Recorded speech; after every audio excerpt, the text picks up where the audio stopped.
Сәлем баршаңызға, қалдарыңыз қалай? Бүгінгі күндеріңіз сәтті өтсін достар. Бүгінгі тақырып Динара Қырықбаева. Оны бастамас бұрын каналға тіркеліп, лайк басып, комментарий жазуды ұмытпаңыздар достар. Динара Қырықбаева Айнұр Ілиясоваға берген сұхбатында өмір өзгерістері және отбасы, балалар туралы сөз қозғады. Алғаш рет жолдасымен қалай ажырасқанын айтты. Динара Қырықбаева бұрынғы күйеуі Олжаспен 5 жыл бір шаңырақтың астында өмір сүрген. Алайда 2019 жылы танымал әнші шаңырағы шайқалып, күйеуімен ажырасып кетті.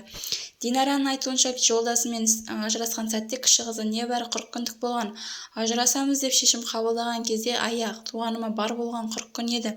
Әрине қиын кездердің бірі болды. Десе де бұның бәрі өтіп кетті, тіпті депрессияда болмадым. Әке-шешем керемет қолдау көрсетті. Әсіресе анамның қалай көмектескенін ешқашан ұмытпаймын.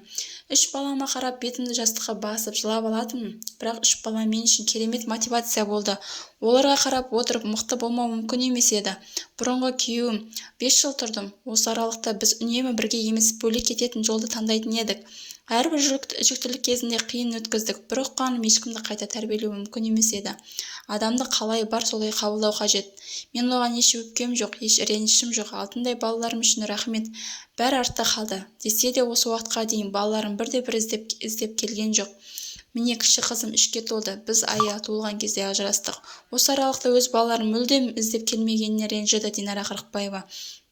Және де жеке өміріне қатысты сырын шертті. Сүйіктісі бар екенін айтты.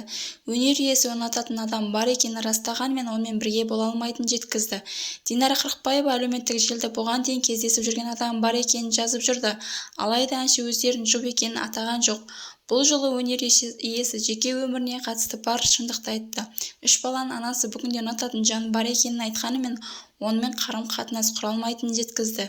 Өкінішке орай біз бірге бола алмаймыз, деді Динара Қырықбаева. Эстрада жұлдызы жеке өміріне қатысты ары қарай пікір білдірмеуін бас тартты. Көпшілікке ата-анасы туралы айтып берді. Менің әкем сияқты ашық, ақкөңіл, жомарт, талантты әрі қонақжаймын. Әкешім, сізді қатты жақсы көрем. Денсаулығыңыз мықты болсын, деп жазды әнші.